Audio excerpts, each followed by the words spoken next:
जय हिंद दोस्तों, कैसे हैं आप सब। आप सब अपनी ज़िंदगी में बहुत अच्छे होंगे, खुश होंगे।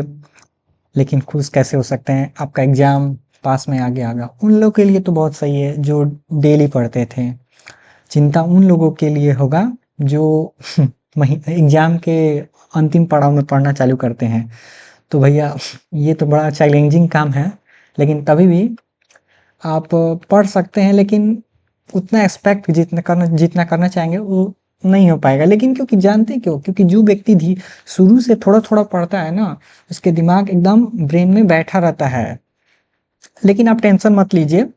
और जिसको डर लगता है केमिस्ट्री से, तो उसको भी डर नहीं लगेगा, क्योंकि मैं हूँ ना। मैं आपको इतनी आसान और अच्छे तरीके से समझाऊँगा ताकि अच्छे से समझ में आ जाएगा कोई भी चीज़। और हाँ, ज़ाहिर-सी बात है, आप डेली पढ़े होते तो आपको अच्छा अनुभव होता है। लेकिन चिंता मत कीजिए, केमिस्ट्री से सबको डर लगता है, लेकिन आप टेंशन मत लीजिए, आपको अच्छा ही लगेगा। और हम लोग क्या पढ़ने वाले हैं? बहुविकल्पीय प्रश्न, वो भी कितना? 30। किस चीज़ का? रासायनिक अभिक्रियाएँ समीकरण का। तो आप लोग बिंदास पढ़िएगा। और इसमें जो भी मैं प्रश्न लिया हूँ, बहुत-बहुत अच्छे-अच्छे लिया हूँ, ठीक है? आप ये मत सोचिएगा कि ये तो प्रश्न ही नहीं आएगा या फिर आएगा। देखिए भाई, सब लोग झूठ बोलते हैं कि मेरे में सही आएगा। मैं ये दावा नहीं कर सकता हूँ कि मेरे में सही आएगा। हाँ, लेकिन मैं इतना दावा कर सकता हूँ, आपको ये मतलब वीडियो कंप्लीट देखने के बाद आपको बहुत लगेगा कि हाँ, हमने कुछ पढ़ा है।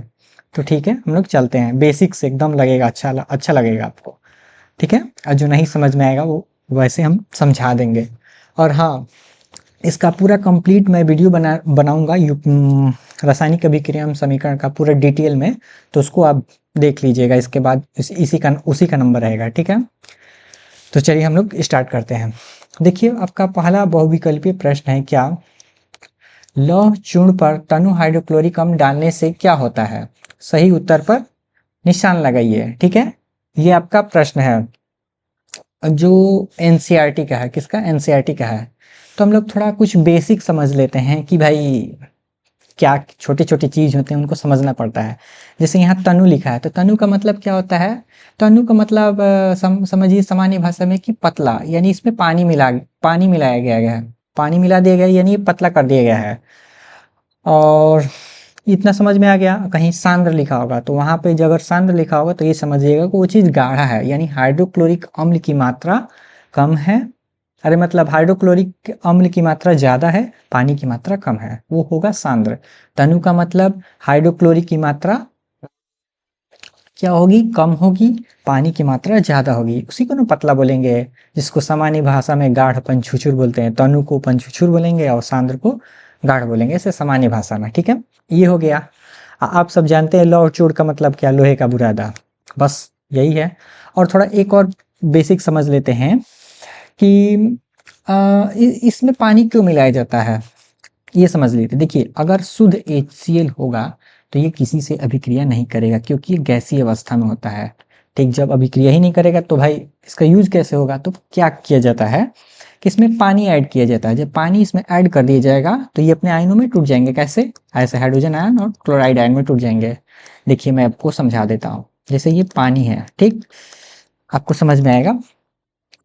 और इसको मैं लिख दे रहा हूँ, H2 है मान लीजिए।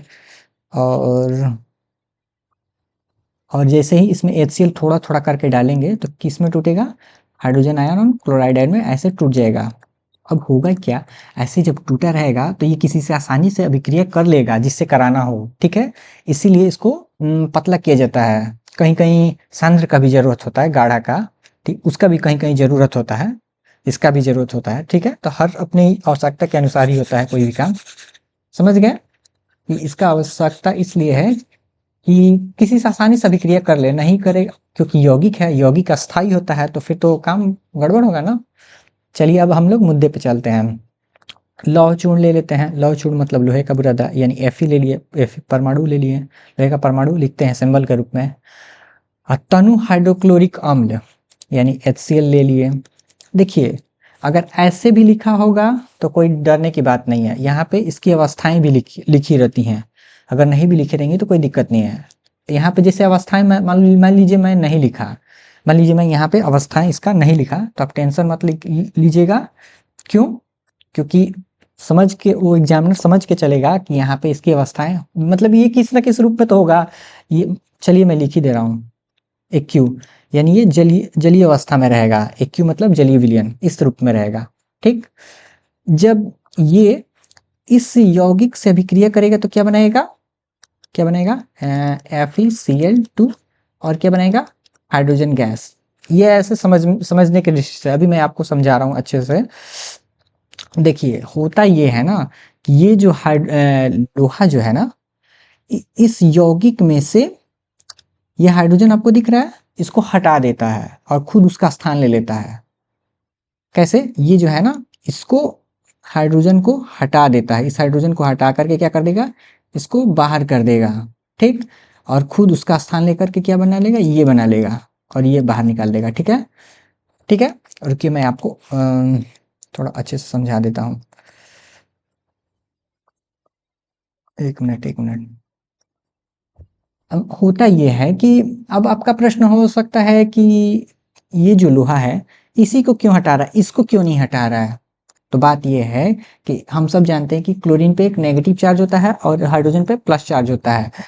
तो हम सब जानते हैं कि प्लस चार्ज माइनस चार्ज को आकर्षित करता है, दोनों एक दूसरे को आकर्षित करेंगे तो भाई एक ही पास रहेंगे। ठीक है, जाहिर सी बात है। अब हुआ ये कि ये हाइड्रोजन से अधिक ताकतवर ये है लोहा। अब ये क्या करेगा, इस पे कितना चार्ज होता है, +2 भी चार्ज होता है, +3 भी चार्ज होता है। तो फिलहाल इस अभिक्रिया को देखते हैं तो यहाँ पे +2 चार्ज है। ठीक है, कैसे मैं बता रहा हूँ कैसे। अभी इस ये मत पूछिएगा क्यों, क्यों, ठीक है, ऐसा समझिए। मान लीजिए +2 चार्ज है, ठीक है। अब ये क्या करेगा, इस पे होता है ऐसे, मान लीजिए अभी ये क्या करेगा ना, इस हाइड्रोजन को हटा देगा और क्या करेगा, इसको बाहर कर देगा। अब आप कंफ्यूज हैं कि यहाँ तो 2 हाइड्रोजन है, यहाँ 1 हाइड्रोजन, तो भाई इसको बाइलेंस कर लीजिए, यहाँ पे 2 लिख दीजिए। रुकिए, 2 हाइड्रोजन और 2 क्लोरीन हो गया, 2 क्लोरीन ये भी है, 2 हाइड्रोजन ये भी है, लोहा 1 है। ठीक है, अभी बैलेंस है। अब क्या होगा, ये इसको हटाएगा हाइड्रोजन को, ये बाहर हो जाएगा और इसी के स्थान पे ये आ जाएगा और ये बना लेगा FeCl2 और ये हाइड्रोजन गैस। ठीक, सिंपल सिंपल सी बात है। देखिए अब आपका कहा नाम होगा इस +2 चार्ज है, तो ध्यान से देखिए यहाँ पे ना, इसको बैलेंस करने के लिए, क्योंकि 2 क्लोरीन है तो एक ही लोहा चाहिए, एक लोहा का 2 प्लस चार्ज होती है, क्योंकि ये 2 इलेक्ट्रॉन का साझेदारी किया है, किसको दिया है, ये ना 2 इलेक्ट्रॉन ना इस हाइड्रोजन को दे दिया है, क्योंकि हाइड्रोजन प्लस चार्ज है, क्योंकि हम जलीय अवस्था में किए हैं तो अपने आयनों में टूटे हुए हैं, ये 2 इलेक्ट्रॉन ले करके बाहर हो गया है, न्यूट्रल हो गया है, ये यौगिक बना लिया है। तो क्या बनेगा, आयरन क्लोराइड, इसको आयरन क्लोराइड भी बोलते हैं या फिर फेरस क्लोराइड भी बोलते हैं। ये हाइड्रोजन गैस तो पहला वाला ऑप्शन होगा, हाइड्रोजन गैस एवं आयरन क्लोराइड। ठीक है, ये पहला ऑप्शन होगा। अब अगले प्रश्न पे चलते हैं।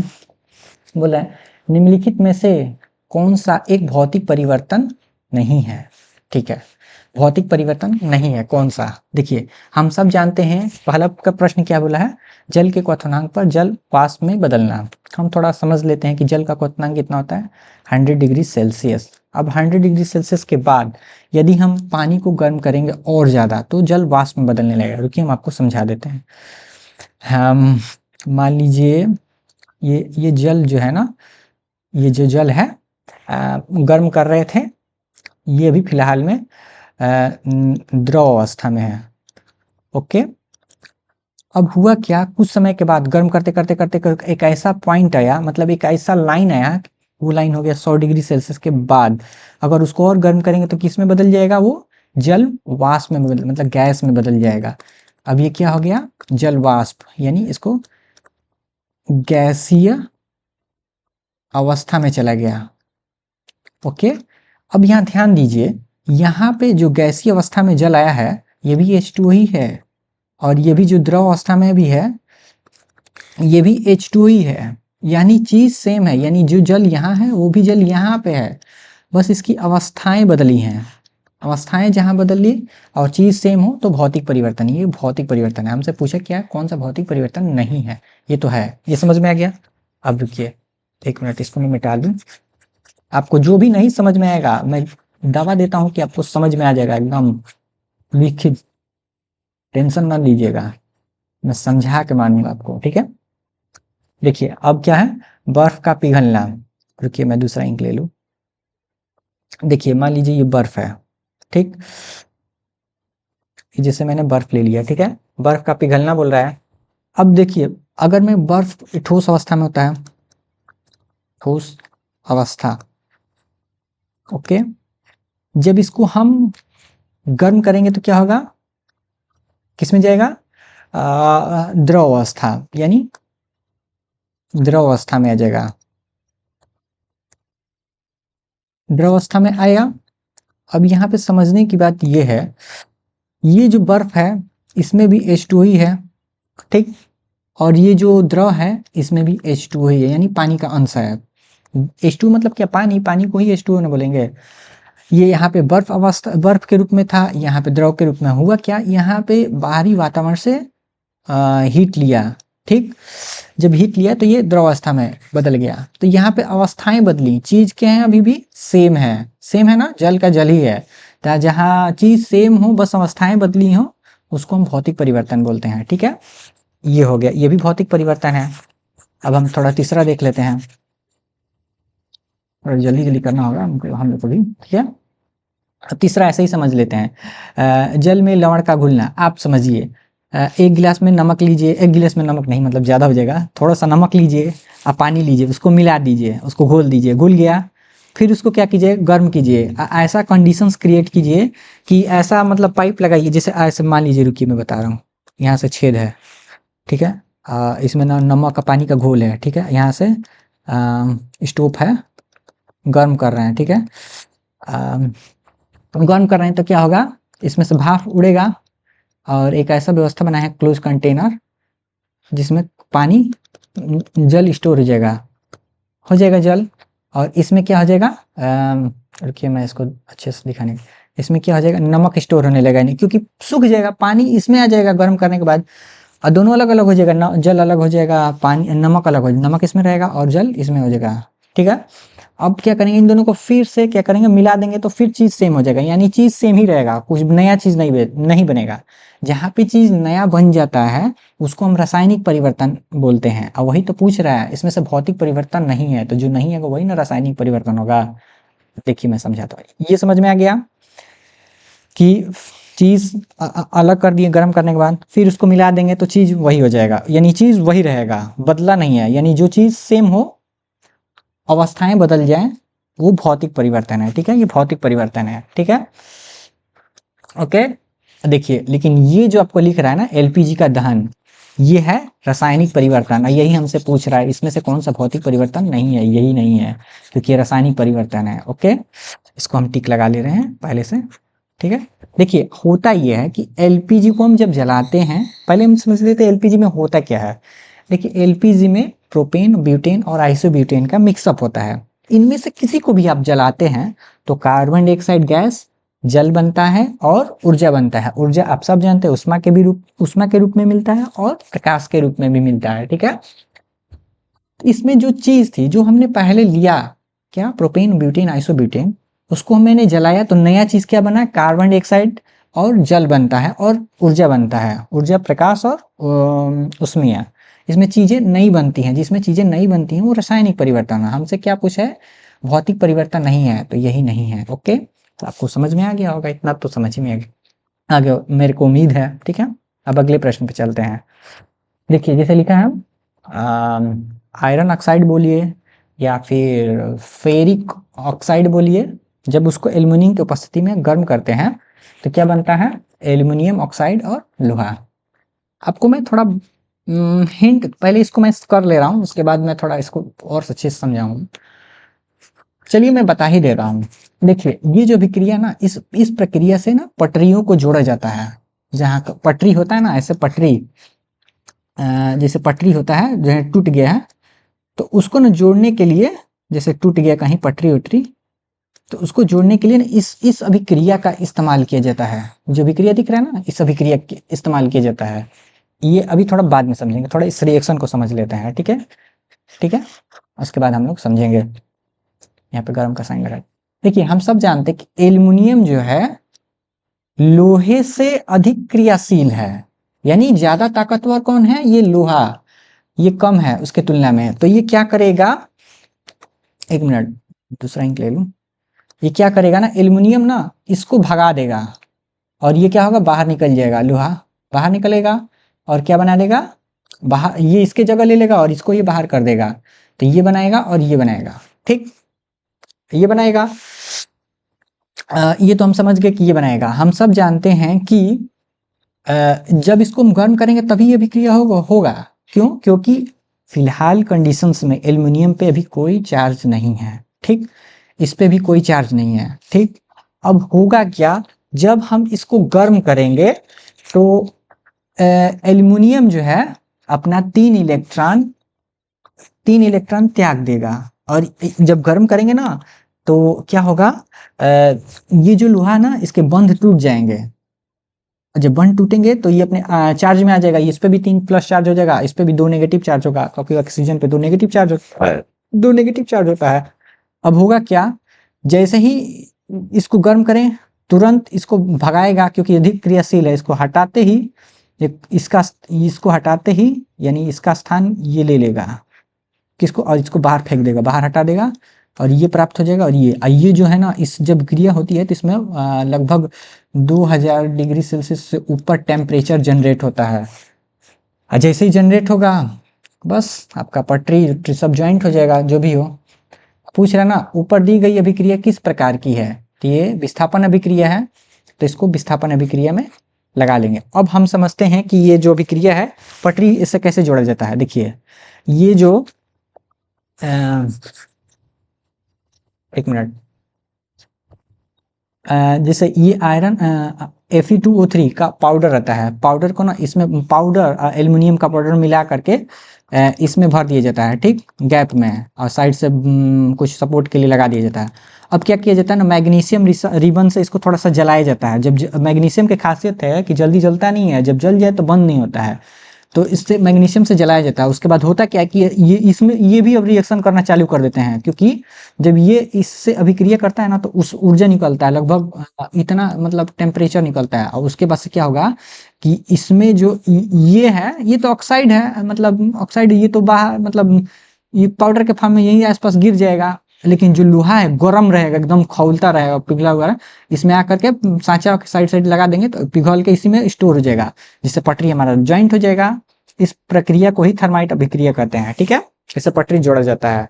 तो एक चीज में आप 2 चीज समझ लिए, इसको भी समझ लिए और इसको भी समझ लिए, ठीक है, और आप समझ गए कौन सी अभिक्रिया है, और ये है विस्थापन अभिक्रिया। अब अगले वाले पे चलते हैं, प्रश्न पे।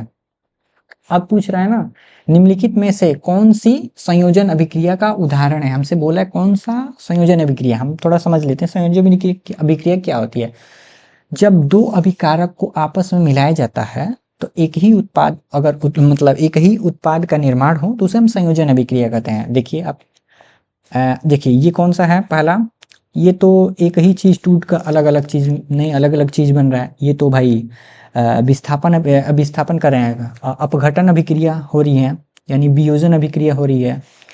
ये देखिए दूसरा, ये क्या हो रही है, संयोजन, ये दोनों मिल करके क्या बना रहा है, मैग्नीशियम हाइड्रोक्साइड बना रहा है। तो ये हो गया, ये संयोजन अभिक्रिया है, और एक ये जो दिख रहा है ये संयोजन अभिक्रिया है। ये कौन सी अभिक्रिया है, ये विस्थापन अभिक्रिया है। ये जिंक क्या करेगा, इसको हटाएगा, खुद उसका स्थान ले लेगा, इसको बाहर कर देगा और ये बना लेगा, ठीक। कैसे अभिक्रिया हो रही है ये मैं आपको समझा दूंगा अगले वीडियो में, इसका जो फुल नोट्स की तरफ नोट्स जो होगा पढ़ाऊंगा उसमें, ठीक है। अब फिलहाल में हमसे क्या पूछा है, संयोजन अभिक्रिया का उदाहरण, तो दूसरा और तीसरा, ओके, आपको कंफ्यूजन है, इसको हटा दूं, कौन सा होगा, दूसरा और तीसरा, इसमें दूसरा और तीसरा प्रश्न कौन सा है, दूसरा और तीसरा, ठीक है। अब हम अगले प्रश्न पे चलते हैं। क्या बोले, विकृत गंधिता को रोका जा सकता है, हाँ बिल्कुल रोका जा सकता है। कैसे, तो भाई भोजन को, इसको देखते हैं, भोजन को फ्रिज में रखकर कुछ दिन तक पचा सकते हैं। इसको भी विकृत गंधिता समझिए कि अगर आप खुले में कोई भी खाने पीने का सामान रखते हैं तो जाहिर सी बात है वो खराब हो जाता है, तो खराब होने की प्रक्रिया को तो हम विकृत गंधिता कहते हैं, वो सड़ने लगेगा। अब मान लीजिए खाना सब्जी बनाए, आज सब्जी बनाए रात में, उसको मतलब कुछ दिन तक छोड़, मतलब 24 घंटे से ज़्यादा ही छोड़ दिए तो उसमें गंध आने लगती है। वही गंध क्या है, विकृत गंधिता, मतलब उसमें कुछ परिवर्तन आ गया, वही गंध में परिवर्तन आ जाता है, तो इसके अंतर्गत आ जाएगा, ठीक है। यानी सड़ जाता है चीज़ें, तो उसी को हम विकृत गंधिता बोलते हैं। तो उसको क्या कर सकते हैं भाई, इससे बचाव क्या है, तो भोजन को फ्रिज में रख दीजिए, पहला ऑप्शन ये हो सकता है। दूसरा ऑप्शन क्या है, सूर्य के प्रकाश से दूर रखें। अगर सूर्य के प्रकाश से आप दूर रखेंगे तो अभिक्रियाएं जल्दी जल्दी नहीं होंगी, यानी जल्दी जल्दी खराब नहीं होगा, कहने का मतलब है, ठीक है। सूर्य के प्रकाश में रहेगा तो चीजें जो और जल्दी जल्दी सड़ने लगेंगी, ठीक है। क्योंकि ऑक्सीजन, क्योंकि सूर्य का प्रकाश जो है ना उसका काम करने लगेगा, कैटलिस्ट का काम करने लगेगा, यानी उत्प्रेरक का काम करने लगेगा। ऑक्सीजन बाहर तो है ही है, ऐसे ही भिड़ जाएगा। तो इस विधिया से भी हम रोक सकते हैं, सूर्य के प्रकाश से दूर रख देंगे, ये भी हो सकता है। प्रतिऑक्सीकारक मिलाकर, अब ये क्या चीज है भाई, तो ये एंटीऑक्सीडेंट होता है। एंटीऑक्सीडेंट क्या होता है, तो मोटा मोटा ये समझ लीजिए कि जैसे कोई खाने पीने का सामान है, अगर उसमें ये पदार्थ एंटीऑक्सीडेंट मिला देते हैं तो वो चीज़ खराब नहीं होता। तो होगा क्या, होगा ये कि बाहर का ऑक्सीजन जो है, जब भी मान लीजिए कुछ कोई चीज़ ही है आप मंगाए हैं खाने पीने का, उसमें वो एंटीऑक्सीडेंट लगा रहेगा, आपको पता दिखाई तो देगा नहीं, क्योंकि समझ में नहीं आएगा, मतलब ऐड रहता है।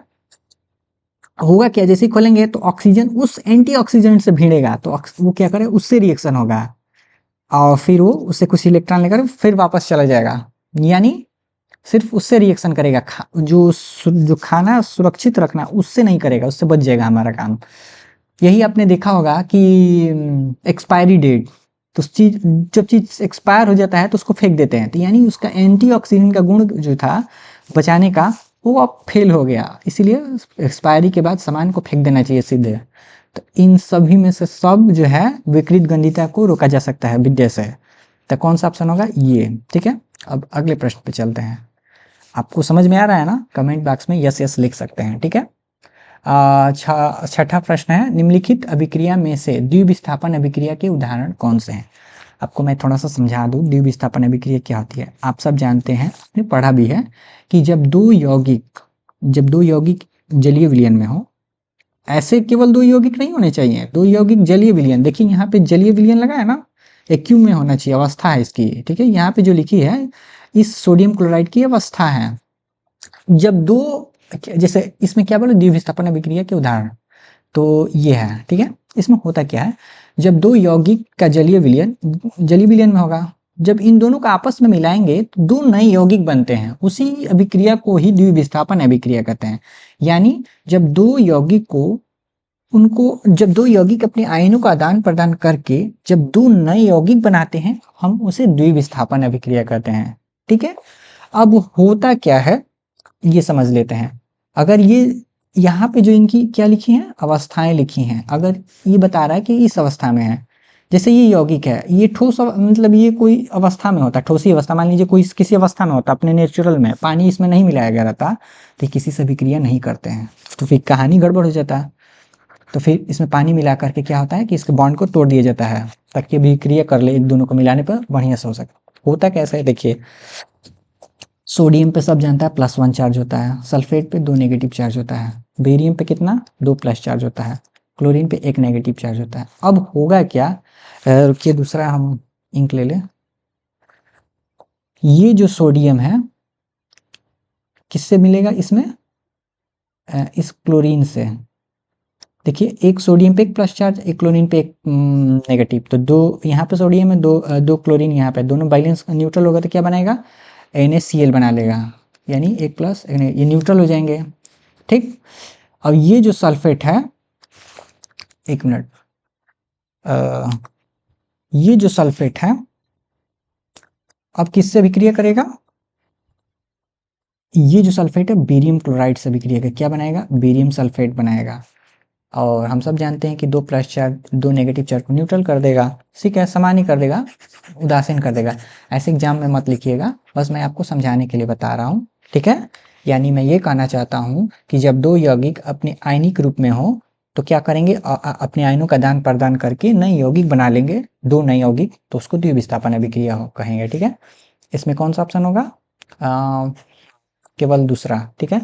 बाकी तब तो ये प्रतिस्थापन अभिक्रिया, जिसको विस्थापन अभिक्रिया कहते हैं, ये तो भाई संयोजन है, ये है मीथेन को ऑक्सीजन को बेंजीन जलाएंगे तो रिडॉक्स अभिक्रिया के अंतर्गत आ जाएगा। ठीक है, हमसे द्विविस्थापन पूछा था।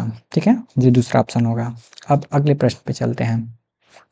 बोल रहा है निम्नलिखित में से कौन सी ऊष्मा शोषी प्रक्रिया है, यानी किसमें ऊष्मा की आवश्यकता होगी, मतलब ऊष्मा देनी पड़ेगी, ऐसा समझिए, ऊष्मा देनी पड़ेगी। अब देखिए, सल्फ्यूरिक अम्ल का तनुकरण करना, यानी सल्फ्यूरिक अम्ल में अगर हम पानी मिलाते हैं, कहने का मतलब मेरा ये है कि पानी में सल्फ्यूरिक अम्ल को मिलाते हैं, तो जब पानी में सल्फ्यूरिक अम्ल थोड़ा थोड़ा करके मिलाते हैं तो उसमें थोड़ा सा ऊष्मा निकलता है। तो ये हमसे पूछ रहा है कि किसको ऊष्मा चाहिए, तो भाई इसको नहीं चाहिए, इसमें ऊष्मा की कोई आवश्यकता नहीं है। ठीक है, इसको नहीं चाहिए। ठीक, शुष्क बर्फ का ऊर्ध्वपातन आपने सब जानते हैं, जैसे ये बर्फ है ठोस। यार पेन क्यों नहीं चल रहा है, अब फिर भूत खेलने लगा। 1 मिनट रुकिए ना, 1 मिनट 1 मिनट। देखिए पहला बता दिए, इसमें नहीं होगा, पहले में नहीं होगा। और दूसरा में शुष्क बर्फ का ऊर्ध्वपातन, जैसे ये बर्फ है। पेन ही काम नहीं कर रहा है इसका। जैसे शुष्क बर्फ का ऊर्ध्वपातन, ये किस अवस्था में होगा, ठोस, ठोस अवस्था में होगा। ओके, और ऊर्ध्वपातन बोला है ना, सब्लिमेशन, यानी ठोस से सीधे किस में बदलना चाहिए, गैस में। मान लीजिए ये गैस है, आपको ये भी समझाता हूँ शुष्क बर्फ क्या होता है, गैसीय अवस्था। आपको मैं बताना चाहता हूँ, शुष्क बर्फ को इंग्लिश में ड्राई आइस कर कहते हैं, और शुष्क बर्फ होता है CO2। जब इसको क्रायोजेनिक प्रोसेस से कंप्रेस किया जाता है तो बर्फ तैयार हो जाता है, सूखा बर्फ। यही बर्फ की, इसी बर्फ को हम स्टेज पे शादी वगैरह में आप लोग सब देखे होंगे कि डाल देते हैं मटके में, धुआं धुआं निकलता है, यानी वो ठोस से गैस में जा रहा है। कैसे जाएगा, वो बाहर से वातावरण से ना क्या कर रहा है, ऊर्जा ले करके, ये तो ठोस है, ठोस है, और ऊर्जा लेकर क्या बन रहा है, गैस में तब्दील हो रहा है। यानी ये ठोस बर्फ जो है गैस में बदल रहा है। तो गैस में बदलने की प्रक्रिया क्या है, सब्लिमेशन, जिसको ऊर्ध्वपातन बोलते हैं। तो यहाँ पे ऊर्जा चाहिए, तो इसको तो ऊर्जा चाहिए। ओके, समझ गया। आपको मैं ऐसे ही अच्छे इंटरेस्टिंग तरीके से समझाऊंगा, टेंशन मत लीजिए। आप एग्जाम में बहुत अच्छा करके आएंगे एकदम, मैं बोल रहा हूँ ना। ठीक, इसमें तो उसमें की आवश्यकता है, शुष्क बर्फ का ऊर्ध्वपातन। ठीक, और इसमें जल वाष्प का संघनन। अब आप सब जानते हैं जल वाष्प, जल वाष्प का संघनन का मतलब क्या, जल जो है जब हम उसको गर्म करते हैं तो वाष्प में चला जाता है, यानी वाष्प रूप में है। और वो जैसे जैसे ऊपर ऊपर बढ़ेगा, यानी जैसे जैसे ऊपर वायुमंडल में बढ़ेगा तो वो ठंडी होने लगता है, यानी तापमान उसका कम होने लगता है, और एक ऐसा समय आता है वो ठंडा हो जाता है। अब जब ठंडा हो जाता है तो आसपास के धूल के कणों से वो मिल करके बादल बनता है। ठीक, जब बादल बन जाता है तो सब जुड़ जुड़ जुड़ करके बड़ा बूंद बूंद करके पानी का रूप ले लेते हैं। अब क्या होता है कि पृथ्वी उसको खींचेगी, भारी, अब गिरेगा ही। अब गर्म हवाएं जैसे नीचे चलती हैं, इसमें हवाएं, गर्म हवाएं भी साथ दे देती हैं, तो क्या हो जाता है, संघनित हो जाता है। तो इसमें हुआ क्या कि इसमें ऊर्जा कम हुआ, यानी जो इसमें तो बोल रहा है कि किसमें ऊष्मा की आवश्यकता है, इसमें तो ऊष्मा कम हुआ, यानी इसमें आवश्यकता नहीं है, इसको कहने का मतलब इसके पास जो ऊर्जा था वही कम हुआ। ठीक है, इसमें ऊष्मा की आवश्यकता नहीं है। ओके, इस वाले में जल वाष्प में बदलना, इसमें ऊर्जा की आवश्यकता है। अब भाई मान लीजिए ये जैसे भगोना है, इस भगोना में मैं पानी रखा हूँ। ठीक है, जब इस भगोने में पानी रखा हूँ तो इसको मान लीजिए मैं गर्म कर रहा हूँ, मान लीजिए गर्म कर रहा हूँ, तो क्या होगा, ये जल वाष्प में बदलेगा, जल वाष्प में बदलेगा। पेन क्यों नहीं काम कर रहा है, 1 मिनट रुक जाइए ना, पेन काम नहीं कर रहा है, पता नहीं क्यों। ठीक, जैसे ये मान लीजिए जल है ना, वाष्प में बदल गया। ठीक, तो यहाँ पे आपने ऊर्जा दिया ना, गैस गैस वो जो स्टोव जलाया, वो भाप में बदला, तो इसमें ऊष्मा की आवश्यकता हुई। हमसे तो वही पूछ रहा है कि इसमें ऊष्मा की आवश्यकता है, यानी ऊष्मा शोषी कौन है, तो दूसरा और चौथा। यानी डी वाला ऑप्शन। ये क्या हो गया मर्दे? एक मिनट, कौन सा होगा? ये वाला ऑप्शन। ठीक, दूसरा और चौथा। अब अगले प्रश्न पे चलते हैं। बोल रहा है ना अमोनिया, इस अमोनिया का सूत्र क्या होता है? NH3।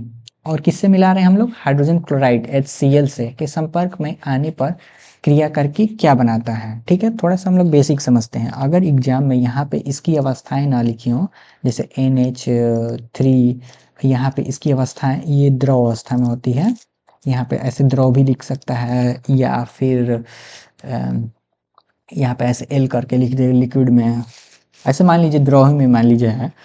तो अगर ऐसे अवस्थाएं नहीं भी लिखा रहेगा ना तो आप टेंशन मत लीजिएगा, वो जो टीचर होंगे जो कॉपी जांचने वाले हैं वो समझ जाएंगे कि ये द्रव अवस्था में ही होता है, क्योंकि सब ऐसे। अब इतना 10 का पेपर BSc MSc के स्तर तक तो नहीं आ सकता है, क्लास 10 11 12 से तक का बेसिक आएगा बस। ऐसे समझिए, बस ऐसे समझिए अमोनिया को इस रूप में भी लिख सकते हैं, और जिस तरह लिखा है उस तरीके से में भी लिख सकते हैं। अब ये HCl, यहाँ पे इसकी अवस्थाएं नहीं लिखी हों और ऐसे प्रश्न आ जाए तो आप टेंशन मत लिखिएगा कि ये किस अवस्था में है। ये अभी फिलहाल में इसको, अगर ये अभिक्रिया कराया जा रहा है तो ये एक्यू में होगा, ऐसे एक्यू लिखा होगा। ठीक है, अभी मैं फिलहाल के लिए यहाँ से हटा दे रहा हूँ। यहाँ पे कुछ नहीं लिखा है तो समझिएगा कि दोनों को मिलाएंगे।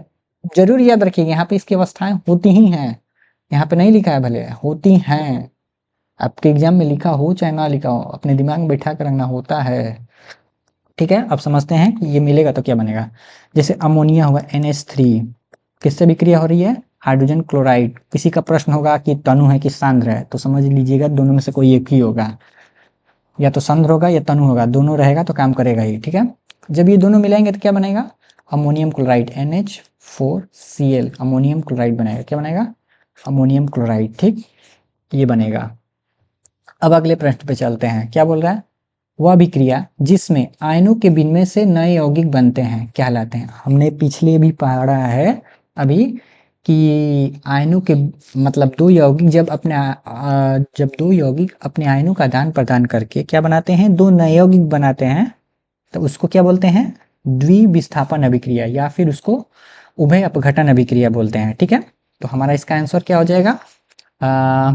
बी वाला ऑप्शन हो जाएगा, उभय अपघटन अभिक्रिया। ठीक है, प्रतिस्थापन अभिक्रिया को तो हम सब जानते हैं, विस्थापन अभिक्रिया बोलते हैं। योगात्मक मतलब जोड़ वाला अभिक्रिया है। संयोजन अभिक्रिया, अब वियोजन मतलब टूटना।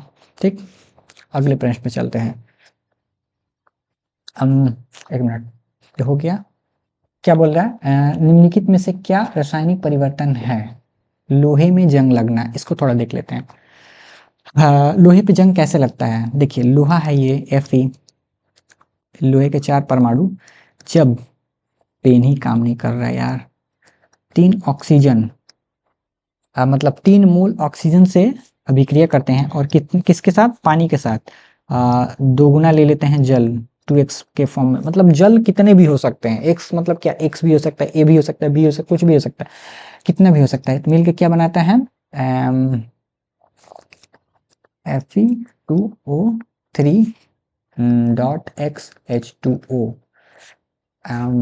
देख लीजिए, मिला लीजिए, दुगुना क्रिस्टल बनेगा ना, दो गुना 4, अब बैलेंस है, 4 लोहा है और 3 दूना 6 ऑक्सीजन है, 3 दूना 6 ऑक्सीजन इधर है, और 2 ये वाला है। तो हाँ, मतलब x, तो 2 से इससे भी दो, जैसे 2 बाहर है तो समझिए 2 से तो गुना तो सब में है, और जो 2 ये है, जैसे Fe लिखा है और 2 लिखा है, यानी ये Fe2 2 से गुणा करेंगे यानी 4 होगा, तो इससे बैलेंस है। ठीक है, इसको क्या बोलेंगे? यही जंग है। क्या है इसको? क्या बोलेंगे? Hydrated, hydrated ferric, ferric ferric oxide, oxide, hydrated ferric oxide, जिसको क्या बोलते हैं? जंग। रुकिए, मैं क्या लिख दिया है? जंग बोलते हैं। ओके, तो इसमें देखिए रासायनिक परिवर्तन में क्या होता है? चीजें नई बनती हैं, यानी ये लोहा, एक मिनट, यानी ये जो लोहा ऑक्सीजन और जल से मिलकर क्या बनाता है? ये जंग बनाता है। तो इसमें चीजें क्या होती हैं? नई हो जाती हैं। तो लोहे में जंग लगना किस प्रकार का परिवर्तन है? रासायनिक परिवर्तन है, क्योंकि इसमें चीजें नई बनती हैं। विद्युत बल्ब का जलना, ये तो भाई भौतिक परिवर्तन है, सब जानता है कि भाई विद्युत अगर बल्ब में अगर विद्युत धारा प्रवाहित है तो जलेगा, फिर नहीं रहेगा तो फिर नहीं जलेगा, नहीं जलने का सवाल नहीं है, मतलब जलेगा, ठीक है। फिर उस प्रकाश को हम सोलर सेल के माध्यम से कनेक्ट कर लें तो फिर वो बल्ब में जोड़ देंगे डिवाइस के माध्यम से, तो फिर से वो बिजली प्रवाहित होने लगे। मतलब इसमें कोई चीज़ नया नहीं बनता है, इसमें नया चीज़ नहीं बनेगा। बल्ब को जलाएंगे तो कोई चीज़ नहीं, मतलब विद्युत बल्ब का जलना है, आप सोचेंगे तो प्रकाश तो बनता है। अरे भाई प्रकाश नया चीज़ नहीं है, फिर उसको प्रकाश को फिर उसमें कन्वर्ट किया जा सकता है, फिर उसको फिर चेंज किया जा सकता है, ठीक है, आसानी से। ये नहीं है। मोमबत्ती का पिघलना, तो मोम का जो पिघलना होता है भौतिक परिवर्तन होता है, और मोमबत्ती का जलना जो होता है रासायनिक परिवर्तन होता है, ये याद रखे रहिएगा। मोमबत्ती का पिघलना भौतिक परिवर्तन है, क्योंकि गलता है ना, गलेगा, ठोस से द्रव आएगा, फिर ठोस हो जाएगा, यानी जो चीज़ था वही रहेगा। तो जो चीज़ होगा वही होगा। आप पदार्थ का चुंबकन, आपने मैग्नेट देखा होगा, उसमें कोई भी चीज़ काँटी वगैरह लेते हैं, सटता है, ठीक है? उसको हम गर्म कर देंगे तो चुंबकत्व समाप्त हो जाएगा, ठीक? फिर क्या करेंगे ना, उसको चार्ज कर देंगे मैग्नेट को। कैसे चार्ज करेंगे? तो एक एक व्यवस्था बनाया जाता है, ऐसे समझिए कि जो उसके चारों मैग्नेटिक फील्ड टेस्ला वाला, मतलब समझिए कि ना, एक बड़ा सा लूप बनाया जाता है ऐसे, उसमें कॉइल लोड रहते हैं ऐसे, ठीक है, हैवी, और उसमें 4 टेस्ला, 4 टेस्ला या 3 टेस्ला का वो मैग्नेटिक कॉइल रहता है, मतलब क्या कहते हैं, चुंबकत्व मतलब उत्पन्न होगा, मतलब तीव्रता का, ऐसे समझिए। इसमें जैसे ही ये वो जो आग में रखे थे खराब हो गया था, उसको यहाँ पे जैसे ही रखेंगे और 2 सेकंड्स के लिए ऑन रखेंगे, 2 सेकंड्स के लिए ना, तो ये चार्ज हो जाए मैग्नेट, फिर से काम करने लगेगा। कहने का मतलब इसमें चीज़ सेम होता है, भौतिक परिवर्तन में चीज़ सेम होता है, रासायनिक परिवर्तन में चीज़ नया बदल जाता है, सिंपल, पहले से अलग हो जाता है। तो लोहे में जंग लगना क्या है? रासायनिक परिवर्तन है। अब अगले प्रश्न पे चलते हैं। लोहे पर जंग लगना किस प्रकार का विक्रिया है? तो ऑक्सीकरण। आपने देखा होगा, पिछले ही में बताया था कि 4 लोहा का परमाणु जब ऑक्सीजन की उपस्थिति से, देखो फिर काम नहीं कर रहा है, कभी कभी काम नहीं करता है। इससे जब अभिक्रिया कराते हैं तो क्या बनता है? 2Fe2O3.X आपको भी लिखते लिखते आदत हो जाएगा, पढ़ते पढ़ते, कि जब ये लोहा का परमाणु ऑक्सीजन से और इससे अभिक्रिया करते क्या बनाता है? यहाँ ये बनाता है, ठीक है। यहाँ ध्यान दीजिए कि ये जो लोहा का परमाणु जो है, एक मिनट, कलर चेंज करते हैं, ऑक्सीजन से मिल करके, ऑक्सीजन और जल से मिलकर क्या बनता है? ये बनता है। यहाँ पे देख रहे हैं ऑक्सीजन जुड़ रहा है, तो ऑक्सीजन जुड़ने की प्रक्रिया में ऑक्सीकरण होता है। तो यहाँ पे क्या हो रहा है? लोहे पर जंग लगना किस प्रकार की प्रक्रिया है? ऑक्सीकरण, क्योंकि ऑक्सीजन ही न जुड़ रहा है, ऑक्सीजन जुड़ रहा है, इसमें भी ऑक्सीजन जुड़ कर क्या बना रहा है? नया चीज बना रहा है। देखिए इसमें ऑक्सीजन है ना, तो ऑक्सीकरण अभिक्रिया होती है, ठीक है। अब अगले प्रश्न पे चलते हैं।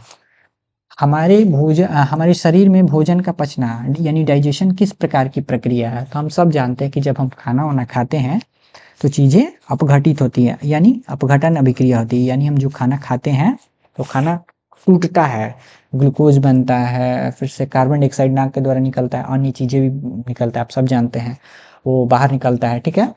तो टूटने की प्रक्रिया होती है किसमें? हमारे पाचन मतलब में होता है। भोजन को पचाना किस प्रकार की प्रक्रिया है? अपघटन अभिक्रिया, जिसको वियोजन अभिक्रिया भी बोलते हैं, ठीक है, इसके अंतर्गत आता है। भाई उतना थोड़ा मैं बायोलॉजी में एक्सपर्ट नहीं हूँ, ठीक है, तो आप समझ सकते हैं, ठीक है ना। तभी मैं आपको हल्का फुल्का समझाने की कोशिश कर रहा हूँ, आप भी थोड़ा एफर्ट लगाइएगा, ठीक है। अब अगले प्रश्न पे चलते हैं। इसका आंसर बताया ना, अपघटन अभिक्रिया, ठीक है। अपनी बायोलॉजी वाले टीचर से भी पूछ लीजिएगा, वो लोग अच्छे से जानते होंगे, ठीक है। अब इंक बदल लेते हैं। अब बोला ना, उष्मा शोषी अभिक्रिया वो होती है जिसमें उष्मा की आवश्यकता होती है। उष्मा शोषी अभिक्रिया में क्या होती है कि उष्मा की आवश्यकता होती है, ठीक है। तो इसमें उष्मा विद्युत में परिवर्तन हो जाता है? नहीं।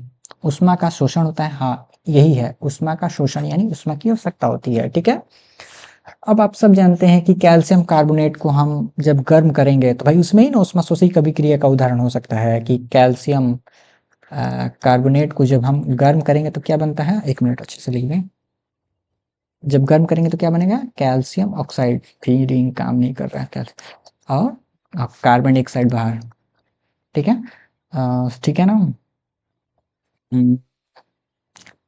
कैल्शियम कार्बोनेट, यहाँ पे मैं गलती लिख दिया हूँ, CaCO3। कार्बन कितना है? एक कार्बन है, ऑक्सीजन 3 है, सही है, बैलेंस है कैल्शियम।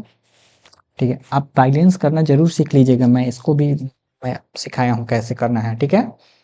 तो इसमें ऊष्मा की आवश्यकता है, ये एग्जाम्पल देकर समझा रहा हूँ, ठीक है। आपने यहाँ तो एग्जाम्पल इग्नोर कर सकते, लेकिन केमिस्ट्री है, इग्नोर मत कीजिएगा, थोड़ी छोटे छोटे बूंद बूंद से ही तालाब भरता है, ठीक है।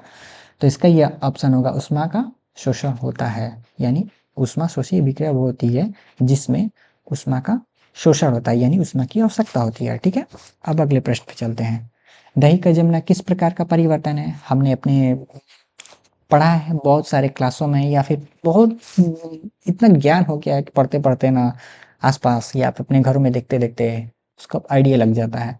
जैसे बोल रहा है दही का जमना किस प्रकार का परिवर्तन है, तो ये है रासायनिक परिवर्तन। होता क्या है कि आप सब जानते हैं दूध होता है, और एक लैक्टोबैसिलस नामक का वो क्या होता है, बैक्टीरिया होता है। जब उस दूध में हम डालते हैं तो वो दूध को दही में बदल देता है, यानी लैक्टिक एसिड में बदल देता है और प्रोटीन में, ठीक है।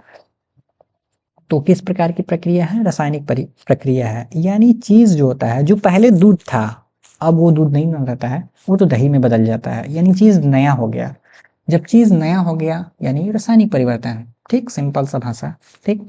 अब आगे हम चलते हैं। अब भौतिक परिवर्तन में होता है कि चीज सेम होता है, मतलब अब अवस्थाएं बदल जाए या फिर उसके कुछ भौतिक गुण बदल जाए, लेकिन उसके रासायनिक गुण में कोई बदलाव ना हो, तो उसे हम भौतिक परिवर्तन कहते हैं। ऐसे समझिए कि ना बाहरी रूप में बदलाव होता है, अंदर जो भी चीज होता है सेम होता है, उसको हम भौतिक परिवर्तन बोलते हैं, ठीक है, आसान शब्दों में, ठीक है। अब अगले प्रश्न पे चलते हैं। अभिक्रिया दी है बेरियम क्लोराइड की अभिक्रिया, अगर हम सोडियम सल्फेट से कराते हैं तो क्या बनता है? बेरियम सल्फेट और सोडियम क्लोराइड बनता है। पूछ रहा है किस प्रकार की अभिक्रिया है, इससे पहले हम लोग पढ़ चुके हैं इसके बारे में, अभिक्रिया के बारे में, ठीक है। तो हम लोग ज़्यादा डिस्कशन नहीं करेंगे, थोड़ा समझेंगे कि आपको भी अंदाजा लगाना होगा किस प्रकार की अभिक्रिया है। तो ये संयोजन अभिक्रिया, अरे संयोजन कर रहे हैं गलती हो जाता है। ये द्विविस्थापन अभिक्रिया है, देख रहे हैं ना, दो यौगिक हैं, अपने आयनों का आदान प्रदान करेंगे और दो नए यौगिक बनाए हैं, ठीक है। तो ये द्विविस्थापन अभिक्रिया है, ठीक है। अगर आपको नहीं समझ में आएगा तो आप समझिएगा कि इस पे क्या होता है, 2+ चार्ज होता है और एक क्लोरीन होता है।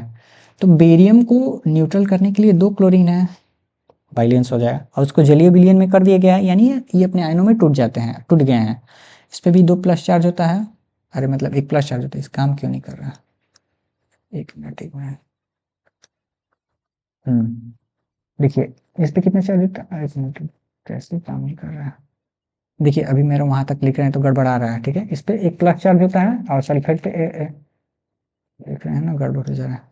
देखिए ऐसे समझिए, सोडियम पे 1+ चार्ज होता है, सोडियम सल्फेट पे 2 नेगेटिव चार्ज है, और जो पानी में किए हैं तो अलग अलग होंगे, 1+ चार्ज आएगा, इस पे 2 नेगेटिव चार्ज हो जाएगा, ये दोनों जब मिलेंगे तो क्या बनाएंगे, ये बना देंगे। बेरियम पे कितना 2+ चार्ज होता है, सल्फेट पे 2 नेगेटिव चार्ज होता है, जब मिल जाएंगे तो ठोस रूप में हो जाएंगे। ये जब वो जिसमें हम कप वगैरह में बनाएंगे तो ये कप के नीचे बैठ जाएगा, पेनी में, मतलब ये पेनी में बैठ जाएगा, और ये पानी में ना जो ये जो रहेगा, रुकिए मैं आपको समझा ही देता हूँ थोड़ा सा। जैसे सोडियम क्लोराइड है वो इसी में, सोडियम क्लोराइड तो पानी में ही रहेगा, एक वो रहेगा, सो अरे एक मिनट, सोडियम आयन क्लोराइड में रहेगा, और ये जो है बेरियम सल्फेट ऐसे ठोस जम जाएगा, मतलब ठोस ऐसे ठोस कंपाउंड रहेगा, ऐसा नीचे बैठ जाएगा ऐसे करके, ठीक है। तो ये कौन सी अभिक्रिया है? द्विविस्थापन अभिक्रिया है, ठीक है। अब अगले प्रश्न पे चलते हैं।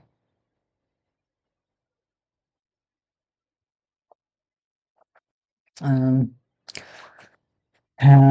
रासायनिक दृष्टि से जंग है, क्या है? Hydrated ferric oxide. जंग का सूत्र क्या होता है? Fe2। काम क्यों नहीं कर रहा है, एक मिनट, क्या है?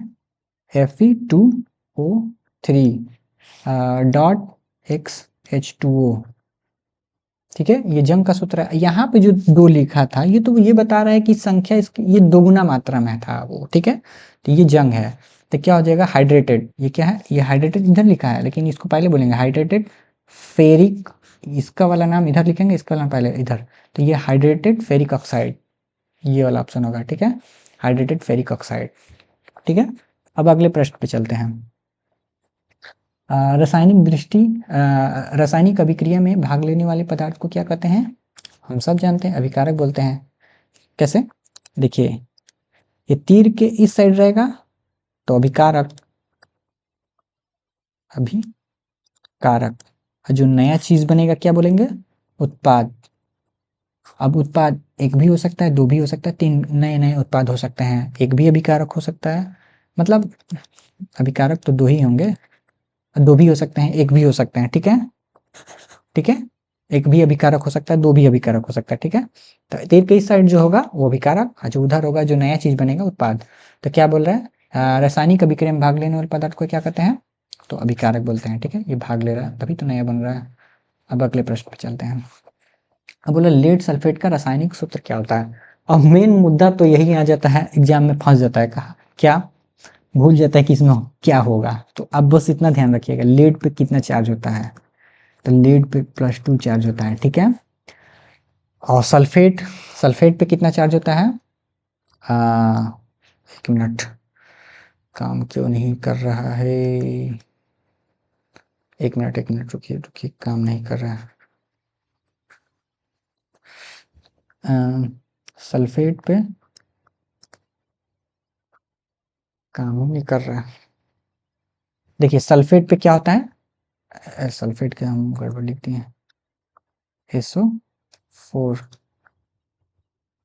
देखिए अब दो प्लस चार्ज है, दो नेगेटिव चार्ज रहेगा तभी ना न्यूट्रल हो पाएगा, यानी दो प्लस चार्ज को दो माइनस चार्ज चाहिए, तब जाके ये न्यूट्रल होगा। तो क्या बनाएगा? लेड सल्फेट का सूत्र क्या हो जाएगा? PbSO4।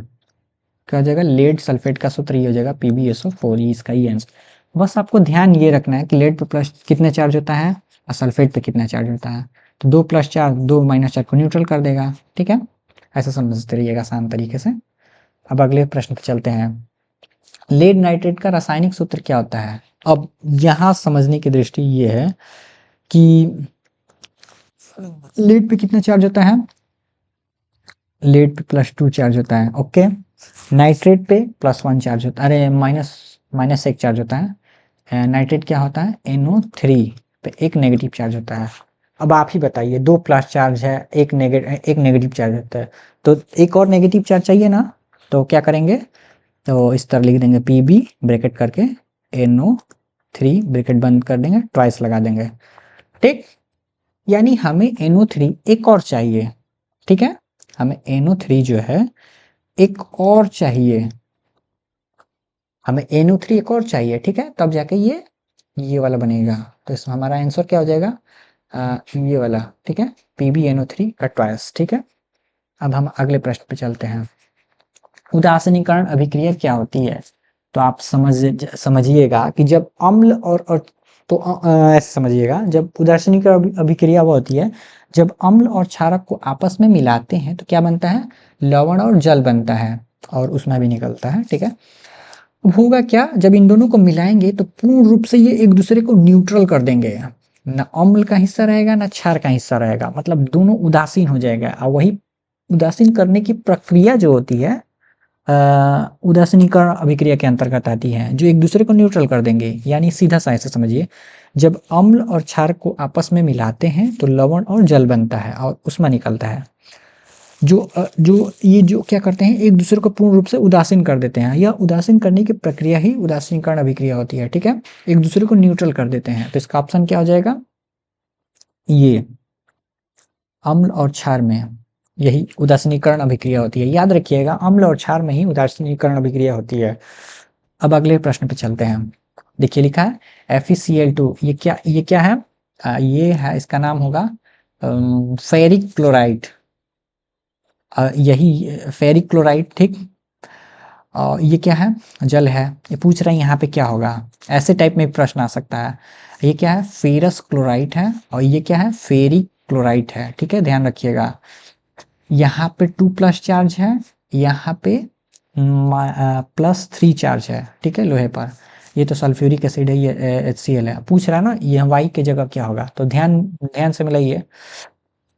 इधर दो कितना है? दो लोहा है, इधर दो लोहा है। ठीक, क्लोरीन कितना है? इधर 3 है, इधर क्लोरीन कितना है, नहीं नहीं, क्लोरीन की इधर कितना कितना है, Cl3 लिखा है ना, 3 है ना, 2 से गुणा होगा तो कितना 6 हो जाएगा।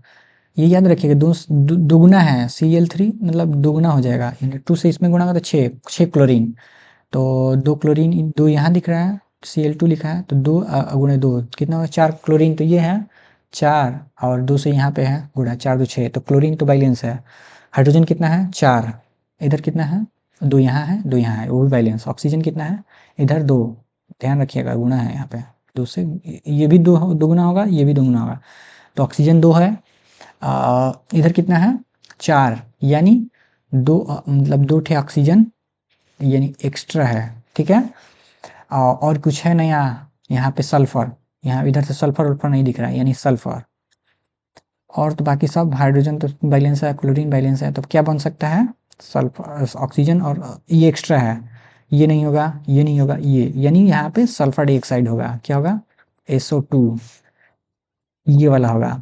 इस सल्फर डाइऑक्साइड जो गैस होगा, SO2 जो रहेगा, उसको अगर यहाँ पे रख देंगे, पूछेगा यहाँ पे क्या होगा, तो ये होगा, ये वाला SO2, sulphur sulphur dioxide, SO2। एक होता है सल्फर ट्राईऑक्साइड, तो 3 होगा, SO3, और सल्फर ट्राईऑक्साइड, ये सल्फर डाइऑक्साइड है, ठीक है। अब अगले प्रश्न पे चलते हैं। पूछ रहा है ना, अमोनियम क्लोराइड को ऐसे की कौन सी अभिक्रिया है, ये दोनों तरफ की अभिक्रिया होती है, यानी चीज इसमें बदल जाएगा, फिर ये इधर बदल जाएगा। यहाँ पे इसकी अवस्थाएं नहीं लिखी हैं, समझिएगा, ये क्यू में है, क्यू में होगा तभी हो पाएगा, ठीक है। तो ये इस प्रकार में जब भी होगा तो ये आयनिक वियोजन है। किस प्रकार का वियोजन है, अगर आपको इस तरीके से दिखे तो समझिएगा कि आयनिक वियोजन है। ये जो क्वेश्चन मैं लिया हूँ बहुत सेलेक्टेड लिया गया है एकदम, अच्छा अच्छा, तो इसमें आयनिक वियोजन होगा। अब अगले प्रश्न पे चलते हैं। अब बोल रहा है जिंक, दानेदार जिंक पर तनु HCl डालने से कौन सी गैसें उत्पन्न होती हैं। अब दानेदार जिंक क्या होता है, जिंक है ये Zn, ये जिंक है। अब इसकी अभिक्रिया किससे करा रहे हैं, तनु HCl से करा रहे हैं, यानी HCl से करा रहे हैं, तो हमारा क्या बनेगा, तो हम सब जानते हैं जिंक पे 2 प्लस चार्ज होता है, और क्लोरीन पे कितना होता है, कौन सा इंक ले ले, हाँ, क्लोरीन पे एक नेगेटिव होता है, इस पर +1 चार्ज होता है, इस पर 2 प्लस चार्ज होता है। तो भाई 2 प्लस चार्ज मतलब 2 इलेक्ट्रॉन त्याग कर किसी को देगा, कहने का मतलब ये है, ऐसे समझने की दृष्टि से समझिए कि इस पे 2 प्लस चार्ज होता है। ये क्या करेगा ना, बाहरी कक्षा से ये 2 इलेक्ट्रॉन त्याग देगा, वो हाइड्रोजन को दे देगा, इसको दे देगा, और इसको बाहर कर देगा, ठीक है। क्या बनाएगा, जिंक, एक मिनट कलर चेंज कर लेने दीजिए, एक मिनट, क्या बनेगा, जिंक क्लोराइड, और क्या बनेगा हाइड्रोजन गैस। आपको मैं इसको थोड़ा समझा दे रहा हूँ। देखिए बेसिकली होता क्या है, इस पे चार्ज पहले हटाइए। होता ये है, ये तो एक एक्वस में होता है, जलीय अवस्था में होता है, यहाँ पे इसकी अवस्थाएं रुकी मैं लिख ही दे रहा हूँ अभी फिलहाल में, आपको समझ अच्छे से तरीके से। एक क्यू लिखा हो सकता है या जलीय विलयन करके लिखा था, तो ये थोड़ा तीर को समझिएगा कि कमी है। एक मिनट, दूसरा, इसमें तो यही तो प्रॉब्लम है, थोड़ा सा मान लीजिए ये है तीर, ठीक। ये मान लीजिए जलीय अवस्था में है, यहाँ ये भी किस अवस्था में होगा, ये जलीय अवस्था में होगा, यहाँ पे लिख नहीं रहे हैं, ऐसा समझने की दृष्टि से, तो इसको मिटा दे रहे हैं। ये जलीय अवस्था में होगा, इस पे प्लस कितना चार्ज आएगा, +1 चार्ज आएगा, ठीक।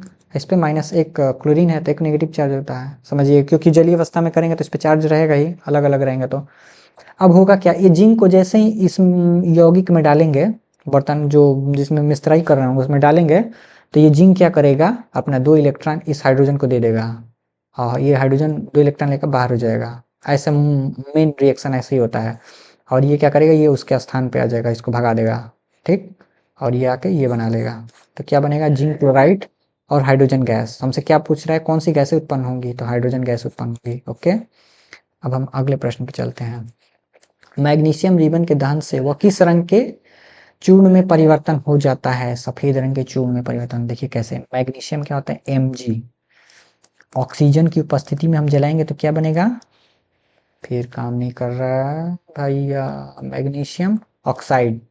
ये किस रंग का होता है, एक मिनट में कलर बदल दूं, ये होता है सफ़ेद,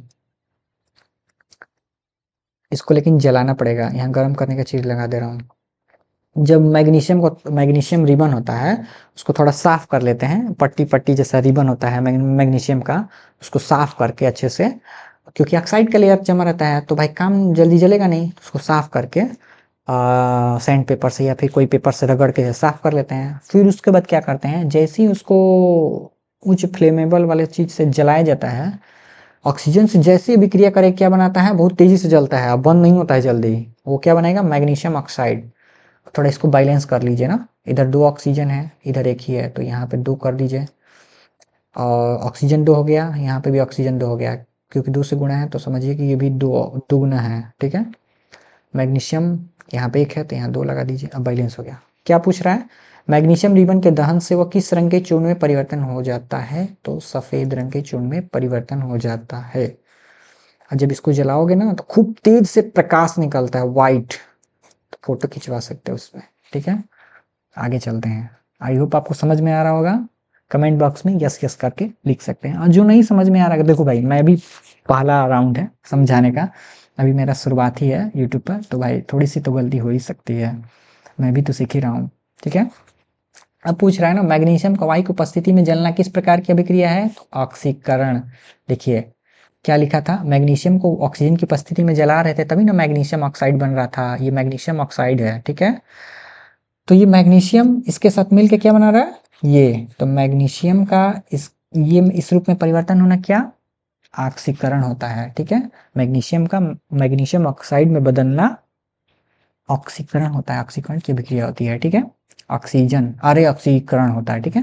अब अगले प्रश्न पे चलते हैं।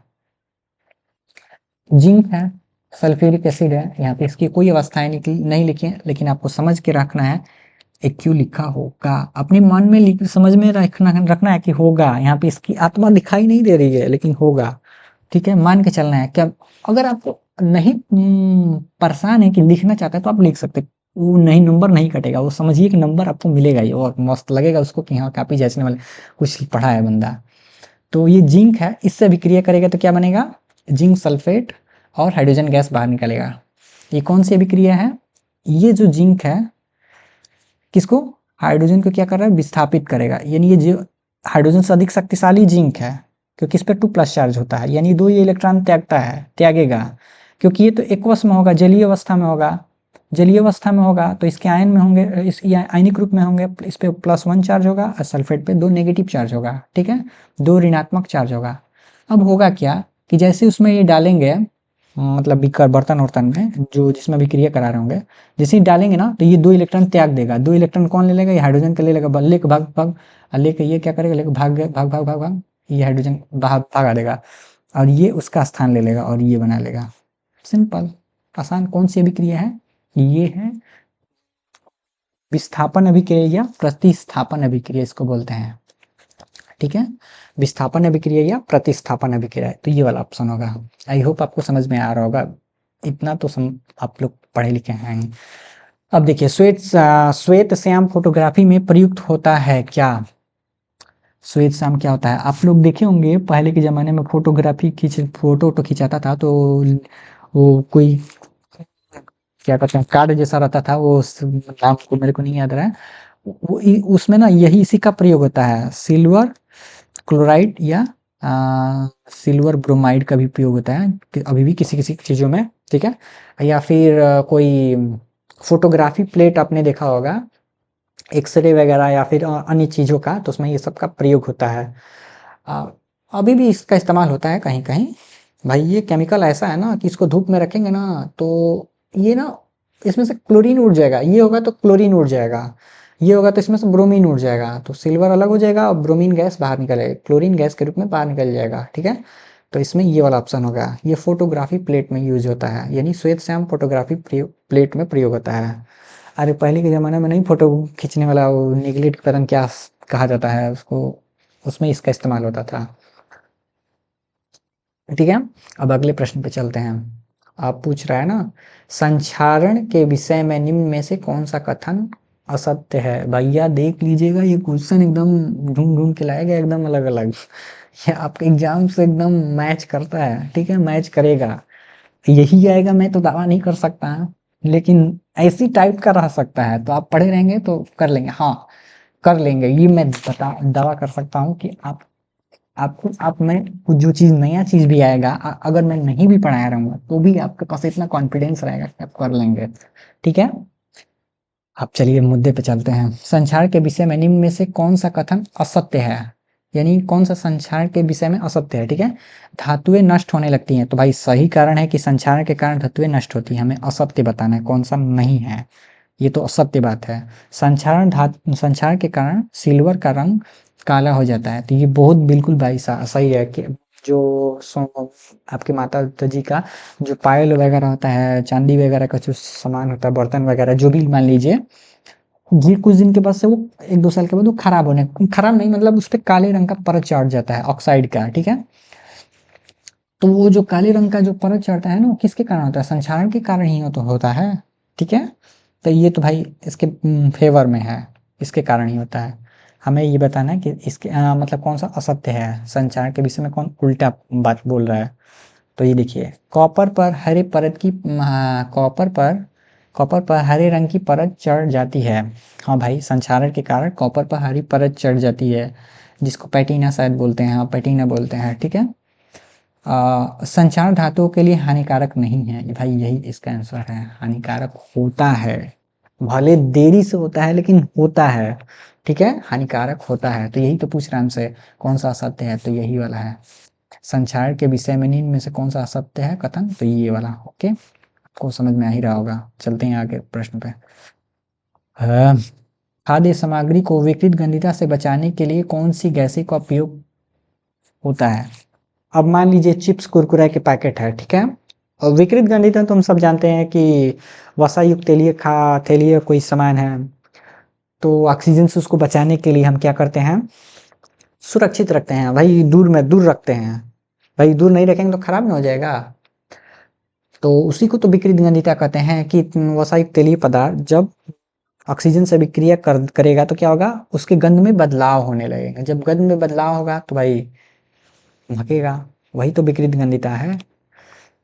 यानी उसका गंध में परिवर्तन ही तो विकृत गंधिता होती है, और वो याद रखिएगा, तेल से बना हुआ कोई चीज ही होना चाहिए। अब मान लीजिए कुरकुरा चिप्स ले लीजिए, ठीक है? पूछ रहा है ना कि वो भी खाद्य पदार्थ का सामान है, वो भी चिप्स को छाने हैं तेल में, ठीक है? चिप्स को छाना, खुले में ऐसे रख देंगे तो खराब हो जाएगा, तो क्या करना होगा, हमें नाइट्रोजन गैस का उपयोग करना होगा।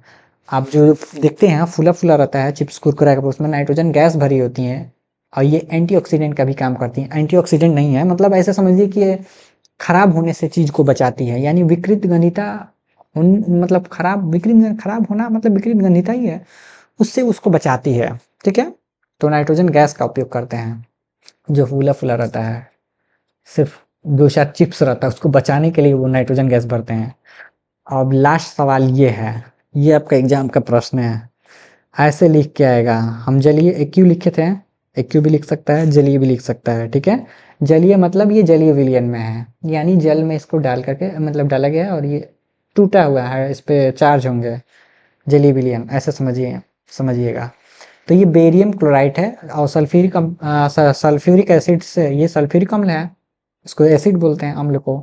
तीन से अभिक्रिया कराएंगे तो क्या बनेगा, बेरियम सल्फेट, ये ठोस पदार्थ होता है, और ये हाइड्रोक्लोरिक एसिड है, ठीक है? देखिए होता क्या है कि बेरियम क्लोराइड, ये जलीय हम नहीं लिख रहे हैं, समझिए वहाँ पे लिखा है तो क्या टेंशन है। H2SO4 इसको समझा देते हैं, ये समझिए आया हुआ है प्रश्न, ठीक है? ध्यान में रखिएगा, यही सब आता है, बस रिएक्शन याद रखे रहिएगा। एक मिनट, गलती लिख दी मैंने, ठीक? थोड़ा इसको हम लोग समझ लेते हैं।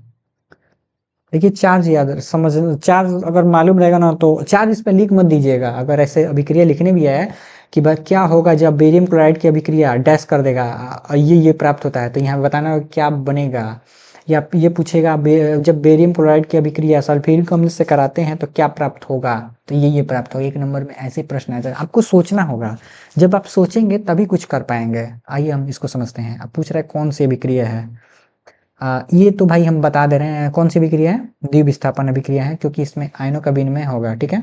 समझिए अब कैसे।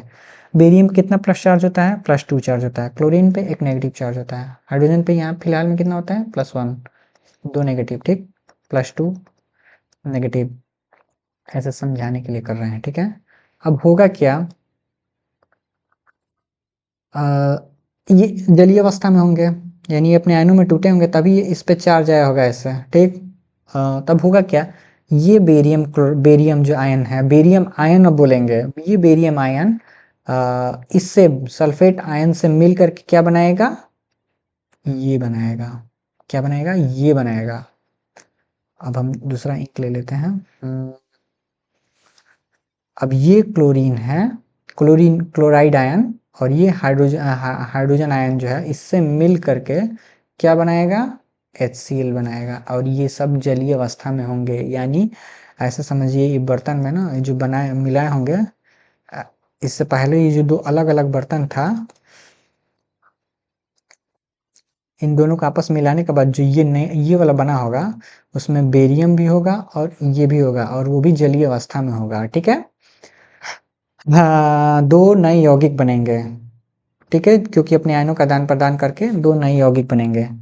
समझ में आ गया, तो ये कौन सी अभिक्रिया है, द्विविस्थापन। इतना अच्छे से ओपन में समझाया हूँ, आप, आई होप आपको अच्छा लगा होगा, ठीक है। क्योंकि मेरा अभी शुरुआत है, मैं धीरे धीरे मैं भी सीख जाऊंगा कैसे पढ़ाना है, क्या करना है, ठीक है। तो आप ये जो 30 प्रश्न मैं बताया हूँ, इसको एक बार फिर से रिवीजन कर लीजिएगा, ताकि आपके एग्जाम के लिए बहुत अच्छा होगा। इससे रिलेटेड ही प्रश्न आएगा, जैसे सल्फ्यूरिक अम्ल की जगह HCl होगा, तो वही दिमाग में रखिएगा, HCl पे HCl होगा, तो जलीय अवस्था में ही किसी से भी क्रिया कराया गया होगा। शुद्ध HCl होगा, जैसे शुद्ध HCl होगा, HCl, तो वो गैसीय अवस्था में होता है, वो किसी से भी क्रिया नहीं करता, वो केमिस्ट्री में अगर यूज होता है तो ऐसे समझ ही लीजिएगा, एक Q लिखा होगा या फिर जलीय लिखा होगा, जो अभी जलीय लिखा था वैसे करके यहाँ जलीय लिखेगा, ठीक है।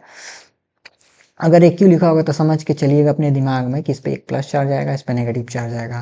अब बाकी सब तो आप दिमाग लड़ा ही लेंगे। हम इसका नोट्स वाला जो वीडियो बनाएंगे, उसको आप बहुत अच्छे से समझ के पढ़ लेके चले जाएंगे, और ये और रासायनिक अभिक्रिया को संतुलन करना आपका समझिए कि 6 नंबर पक्का है, 6 से 7 नंबर के आसपास पक्का है इस चैप्टर से, ठीक है। तो थैंक यू आप लोगों का, मतलब इतने देर आपने पढ़ने के लिए जो समय दिया, मैं आपका बहुत बहुत धन्यवाद करता हूँ। और आपको अगर अच्छा लगा होगा तो मेरे चैनल को लाइक सब्सक्राइब कीजिएगा, और अपने दोस्तों को भी शेयर कीजिएगा, क्योंकि एग्ज़ाम का टाइम आ गया है और सटीक पढ़ना बहुत ज़रूरी है, ठीक है। धन्यवाद, आप लोग मस्ती करते रहिए अब।